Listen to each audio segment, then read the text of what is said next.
आज हम चर्चा करने वाले हैं एमपीपीबी में जो घोटाले की अभी वारदातें सुनाई दे रही है बहुत ज़्यादा, उसकी चर्चा करने वाले हैं। थोड़ा सा हमें समझना होगा कि आखिरकार गलती किन की है।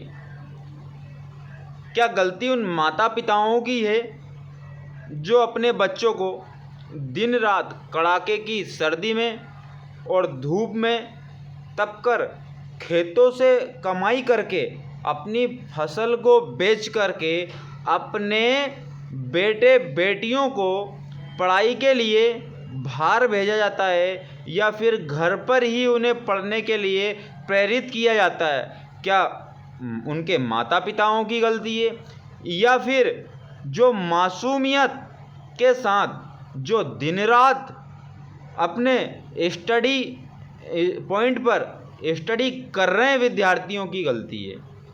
या फिर हमने चुनकर जो सरकार को भेजा है, जो पार्लियामेंट में हमने बिठाया है, क्या उस सरकार की गलती है, या फिर पीबी की गलती है, या फिर मंत्रियों की गलती है? आखिरकार गलती किसकी है? तो आप डिसाइड करना कि गलती किन की है। एक बात मैं आपको यकीन दिला दूं कि ऐसे हाथ पे हाथ रख करके बैठ करके कुछ नहीं होने वाला है। हमें घर से बाहर निकलने के बाद भोपाल जा कर के हमें क्या करना है? शांतिपूर्व जन आंदोलन करना है। तभी ये हमारी बातों को, हमारी मांगों को मानेंगे। अभी 28 तारीख को पीईबी के सामने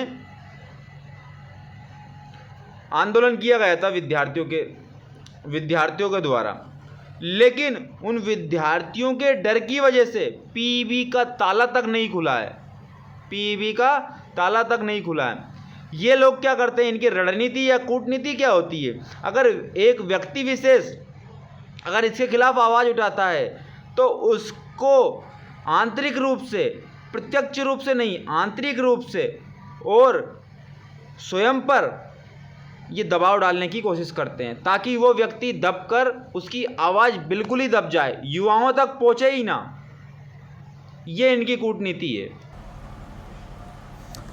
और हमें सबको, युवाओं को, या फिर एमपी टेट का कैंडिडेट क्यों ना हो, एमपी टेट का विद्यार्थी क्यों ना हो, या एमपी पुलिस का विद्यार्थी क्यों ना हो, चाहे उसके अंक ठीक ठाक आए हों या ठीक ठाक ना आए हों, आप लोगों को सबको एकजुट होकर के एक डे डिसाइड कर करके हमें कहाँ आंदोलन करना है? भोपाल में आंदोलन करना है।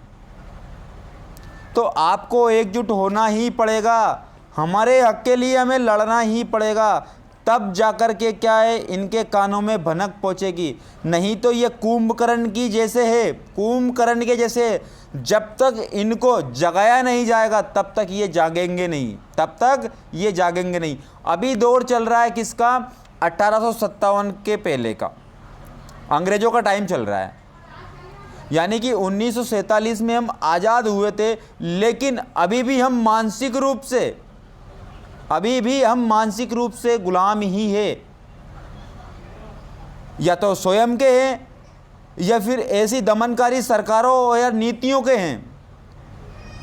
कोई अगर मान के चलते हैं हम हक के लिए अगर लड़ता है तो उसको दबा दिया जाता है, उसको कुचल दिया जाता है।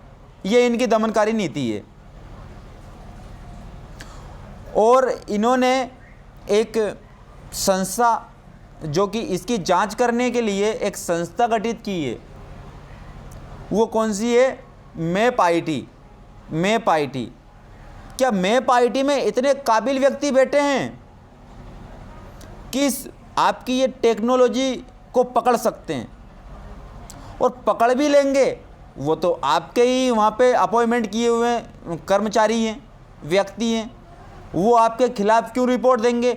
आप जैसा बोलोगे वैसे ही रिपोर्ट वो देंगे, और एक ही दिन में आपकी रिपोर्ट दी जाती है, एक ही दिन में आपका स्टेटमेंट भी बन जाता है कि किस पर हमें जांच करवानी है और किस पर हमें आरोप प्रत्यारोप लगाना है, किसको पकड़ना है और किससे हमें पकड़कर वो जो कि हमारे माफिया गिरोह है, जो कि पेपर को लीक करवाने वाला है, जो कि पेपर की सेटिंग करने वाला है, उसको पकड़ने का। ये क्या इन्होंने क्या एक स्ट्रक्चर तैयार किया है? नहीं किया है। क्या आपके समक्ष पेश किया है इन्होंने? नहीं किया है। रातों रात इनका स्टेटमेंट भी बन जाता है जांच का, और रातों रात इनका स्टेटमेंट, जांच का स्टेटमेंट आ भी जाता है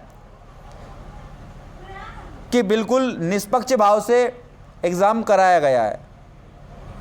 तो हम जानते हैं कि अभी एमपी पुलिस में रिज़ल्ट आया है। एमपी पुलिस में रिज़ल्ट आया है, उसमें महिलाओं का चयन होना था। महिलाओं का चयन, देखो मैं अगर बात करता हूँ तो महिलाओं के लिए 33% रिजर्व सीटें होती हैं। महिलाओं के लिए 33% रिजर्व सीटें होती है। तो अगर मैं बात करता हूँ यहाँ पर, एक मैं आपको डाटा दिखाना चाहता हूँ, मैं आपको एक डाटा दिखाना चाहता हूँ, उसको आप थोड़ा सा देख लीजिए। ये डाटा है, आपको थोड़ा ध्यान रखना होगा कि अगर मैं बात करूँ, महिलाओं की बात कर रहा हूँ, और जो हमारे भूतपूर्व सैनिक उनकी भी मैं बात कर रहा हूँ। भूतपूर्व सैनिक को तो एक भी कैंडिडेट, यानी कि एक भी भूतपूर्व सैनिक को इन्होंने पास नहीं किया है, क्वालिफाई नहीं किया। जैसे कि अगर मैं बात करता हूँ महिलाओं की, महिलाओं की टोटल जो सीटें थी, टोटल सीटें थी 1786 सीटें थी। कितनी सीटें थी? 1786 सीटें थी महिलाओं का। और ये पीबी का खुद कहना है कि हम फिजिकल के लिए 5 गुना बुलाएंगे, हम 5 गुना बुलाएंगे। तो पीबी ने 33% आरक्षण दे के रखा था, और उसमें 1786 पोस्ट महिलाओं के लिए रिजर्व थी। अब आप थोड़ा ध्यान से, गौर से समझने की कोशिश करना कि 1786 का 5 गुना कितना होता है? 1786 का 5 गुना लगभग होता है 8900, तो लगभग 9000। कितने? 9000। तो 9000 महिलाओं को इनको पास करना था, 9000 महिलाओं को इनको पास करना था। लेकिन इन्होंने पास कितना किया है? इन्हें क्वालिफाई कितना किया है?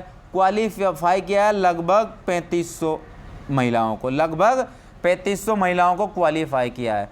या तो फिर हमारे पीबी के चेयरमैन केसरी जी को मैथ नहीं आती है, क्योंकि उनको शायद पता नहीं होगा 1785 का 5 गुना कितना होता है। और यदि उनको मैथ आती भी होगी तो एमपी के जो युवाओं को वो बेवकूफ़ समझते हैं कि इनको कुछ नहीं आता है, हम इन्हें बेवकूफ़ बिल्कुल बना सकते हैं। तो ये दो ही बातें हो सकती है, या तो वो उनको मैथ ठीक ठाक आती नहीं है, तभी तो 1785 का 5 गुना उनको करना नहीं आ रहा है, कैलकुलेशन करना नहीं आ रहा है, या फिर उनको आती भी है तो फिर मध्य प्रदेश के युवाओं को वो बिल्कुल ही बेवकूफ़ समझते हैं। तो इनको बताना है कि आप बेवकूफ़ हो या समझदार हो। तो आपको एकजुट होकर एकता का प्रतीक देना है, इनको एकता का प्रतीक देना है, ताकि आगे से भूलकर ये ऐसी भूल ना करे। ये ध्यान आपको बहुत ज़्यादा रखना है। अगर आपको आगे आने वाली भर्तियों को निष्पक्ष तरीके से अगर पेपर करवाना चाहते हो आप, तो आप एमपी के युवाओं को एकजुट होना ही पड़ेगा, आपको घर से बाहर निकलना ही पड़ेगा। कब तक ऐसे बिल्कुल सुनसान तरीके से बैठे रहोगे? अपने हक के लिए तो लड़ना ही पड़ेगा, अपने हक के लिए तो लड़ना ही पड़ेगा। ये आपको माइंड सेट करना है। चलो आगे देखते हैं। और भूतपूर्व सैनिक की अगर मैं बात करता हूँ, तो भूतपूर्व सैनिक को रखा गया था, भूतपूर्व सैनिक को यहाँ पर भूतपूर्व सैनिकों की सीटें रिजर्व रखी गई थी 601। कितनी? 601 रखी गई थी। लेकिन इन्होंने एक भी भूतपूर्व सैनिक को क्वालिफाई नहीं किया है। क्या इनकी दुश्मनी है भूतपूर्व सैनिकों से, या फिर देना ही नहीं चाहते भूतपूर्व सैनिकों को? कि अगर भूतपूर्व सैनिक अगर इस एमपी में अगर एम्प्लॉय होते हैं तो ये बहुत ही बेहतर ढंग से काम करेंगे, हमें 2 नंबर का पैसा नहीं मिल पाएगा। क्या इस वजह से भूतपूर्व सैनिकों को ये ज्वाइनिंग नहीं देना चाहते हैं? अब भगवान जाने इनकी मानसिकता क्या बनी हुई है।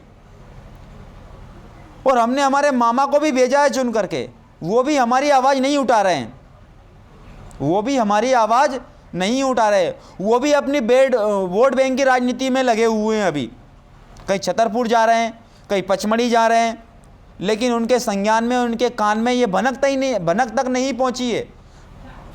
ऑल एमपी की तो छोड़ो, ऑल इंडिया में ये जो है बात पता चल चुकी है कि एमपी में पीईबी में घोटाला हुआ है, लेकिन हमारे माननीय जी मामा जी को हमें ये बात पता नहीं चली है।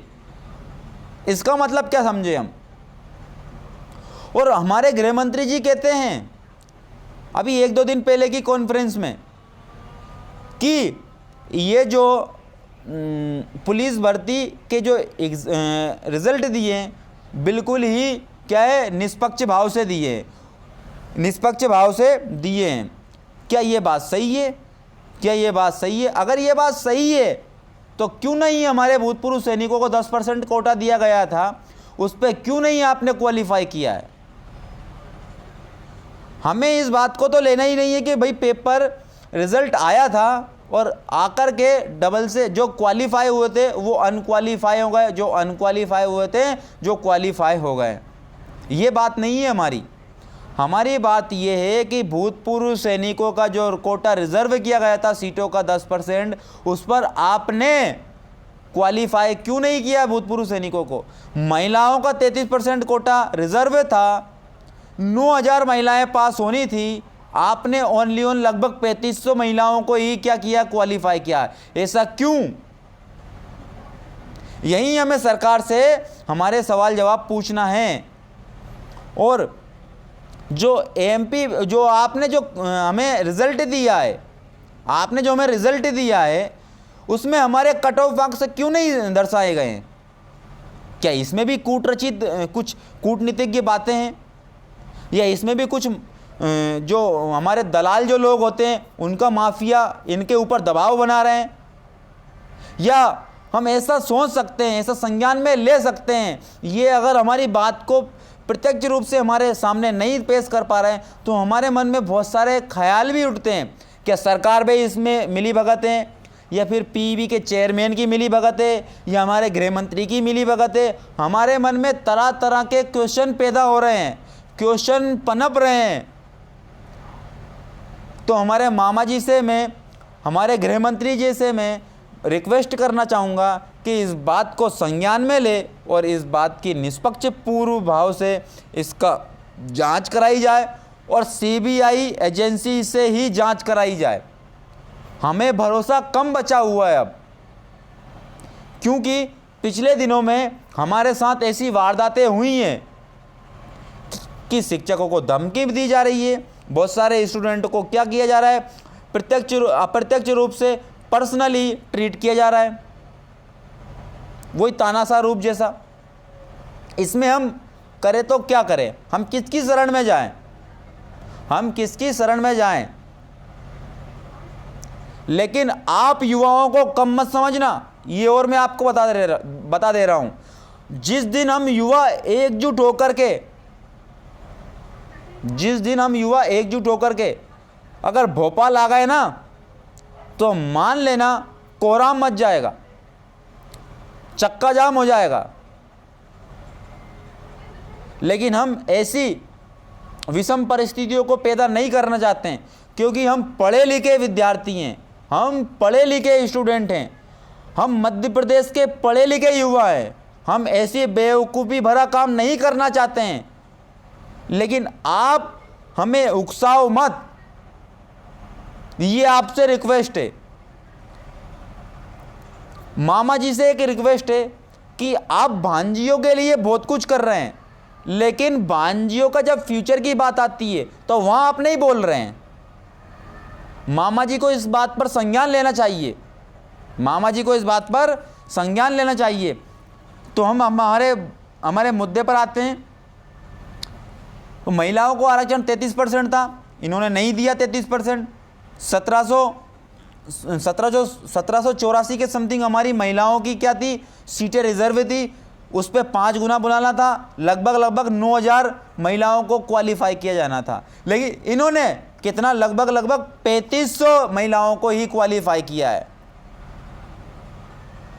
और बताओ कि 5500 महिलाएं कहाँ गई है? 5500 महिलाओं को आपने क्यों क्वालिफाई नहीं किया है? लेकिन लेकिन ये हमारे संज्ञान में ये भी आ रहा है कि ये सीटें बिक चुकी है, 8 लाख, 10 लाख, 12 लाख में बिक चुकी है सीटें। क्या इस वजह से आपने पास नहीं किया?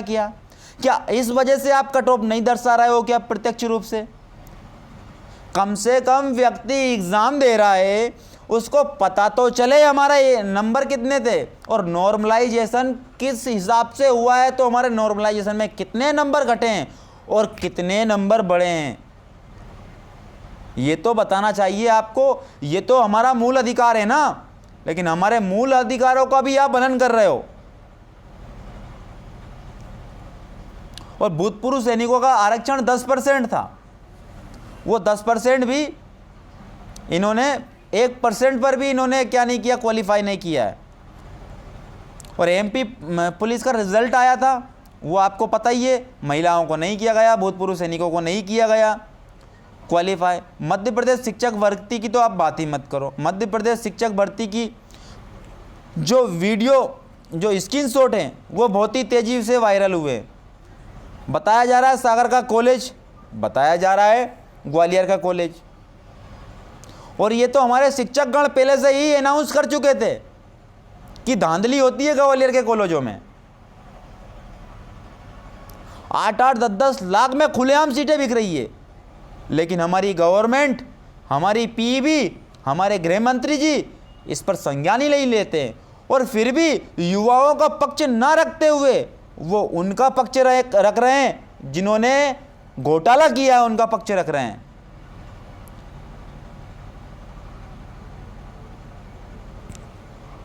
और कूटरचित कौन है? आपने कूटरचित शब्द तो सुन ही लिया होगा आपने कि कूटरचित कौन है। क्या भोला भाला युवा है कूटरचित? क्या पीबी कूटरचित है? क्या माफिया लोग हैं पेपर को लीक करने वाले? क्या हमारी सरकार है हमने जो भेजा है? क्या कूटरचित उनके माता पिता है युवाओं के? ऐसी वारदातों से कुछ युवा अपने समाज से, अपने परिवार के ताने सुन सुन के आत्महत्या कर लेते हैं। उनके जिम्मेदार कौन होंगे? आप होंगे जिम्मेदार। और बात करते हैं हम महिलाओं के लिए ये कर रहे हैं, युवाओं के लिए ये कर रहे हैं, रोजगार दे रहे हैं, ये दे रहे हैं। आप कुछ नहीं कर रहे हो रोजगार। आप निष्पक्ष रूप से, हमें ये चाहिए कि हमारी सीबीआई द्वारा जांच होनी चाहिए एमपी पुलिस के रिजल्ट की और एमपी टेट के एग्जाम की। हमें सीबीआई द्वारा ही जांच चाहिए, हमें कोई मैप आईटी द्वारा जांच नहीं चाहिए, क्योंकि मैप आईटी कोई इतने क्वालिफाइड वहाँ पे नहीं बैठे अफसर लोग जो आपके डाटा को पकड़ सके, जो आपके डाटा को, जो लीक करने वाले डाटा को पकड़ सके। ये आपकी कूटरचित बातें अब भोले भाले युवाओं पे काम नहीं करने वाली। अब ये भोले भाले युवा नहीं है, क्योंकि आपने इनको समझदार बना दिया है। भोले भाले तो थे, लेकिन आपकी कूटरचित बातों ने इनको समझदार युवा बना दिया है। अब ये किसी के बहकावे में नहीं आएंगे, अब ये किसी के बहकावे में नहीं आने वाले।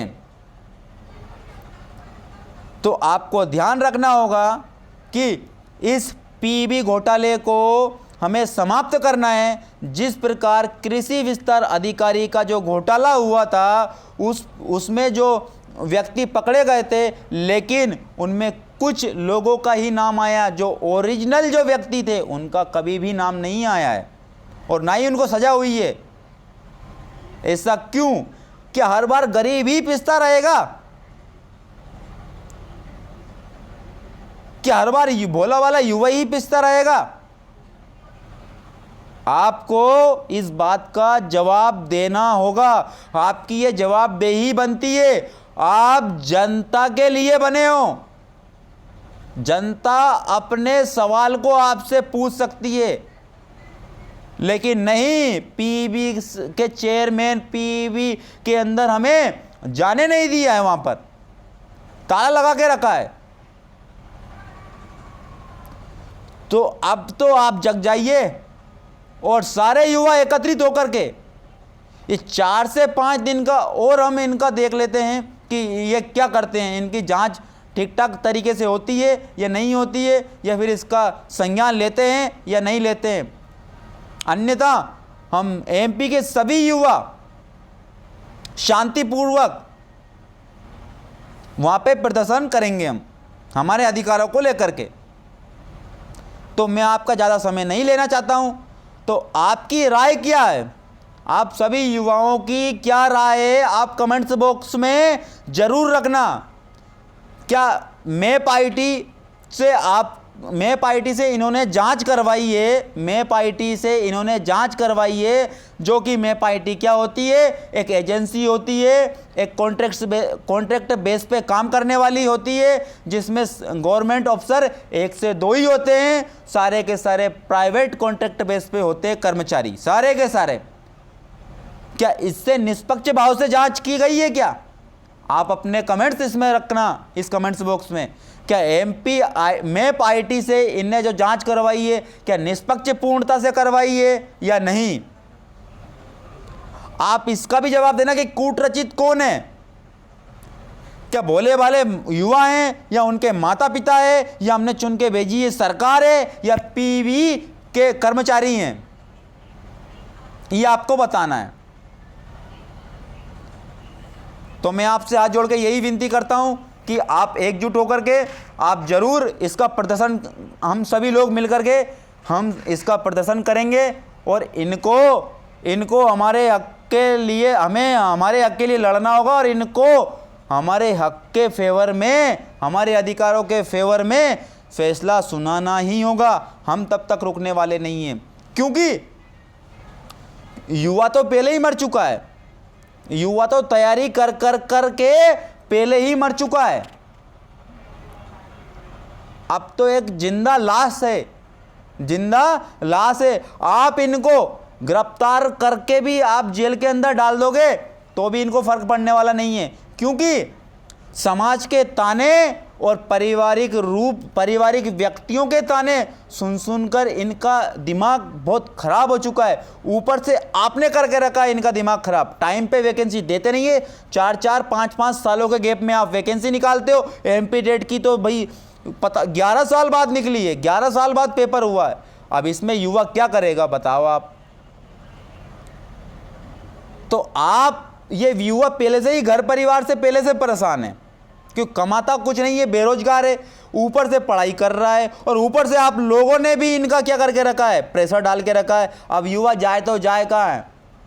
आप इनको गिरफ्तार भी कर लोगे तो भी इनका कुछ नहीं बिगड़ने वाला है, क्योंकि आप गिरफ्तार करोगे, जेल में डालोगे, उससे घर पे रह करके कहीं अच्छा जेल में रहेंगे ये, क्योंकि वहाँ समाज के ताने तो नहीं सुनने को मिलेंगे। आपको क्या पता, आप कभी खेत में काम करने गए हो कड़ाके की धूप में और कड़ाके की सर्दी में? आपको क्या पता मेहनत क्या होती है? एसी में बैठ के बस वो एक कलम चला देते हो, बस युवा का पूरा फ्यूचर खराब हो जाता है आपकी एक कलम से। लेकिन आपको कहाँ यहाँ सुध आने वाली है युवाओं की? तो आप समझ जाइए, अभी भी आप निष्पक्ष भाव से आप इसकी कमेटी, सीबीआई द्वारा एक कमेटी बननी चाहिए, उसमें प्राइवेट लोग भी होना चाहिए, सिविल वाले, उसमें प्राइवेट वकील को भी इन्वॉल्व किया जाना चाहिए। आप अगर इतने ही ईमानदार हो तो आपको निष्पक्ष भाव से सीबीआई जांच करवानी होगी, नहीं तो हम सुप्रीम कोर्ट तक जाएंगे, ये आप जान लीजिए। ये भोला भाला युवा नहीं है, ये है समझदार युवा, क्योंकि हमारी पीवी ने, हमारे गवर्नमेंट ने इस भोले भाले युवा को समझदार युवा बना दिया है।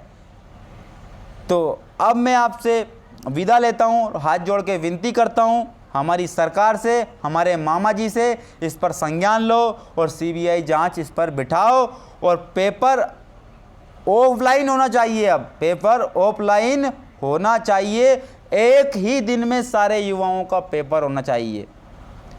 क्या एसएससी कट ऑफ मार्क्स नहीं देती क्या यूपीएससी कट ऑफ मार्क्स नहीं देती क्या पीएससी कट ऑफ मार्क्स नहीं देती क्या? फिर आप क्यों नहीं देते हो? आपको किस बात का डर है? ठीक है, मिलते हैं फिर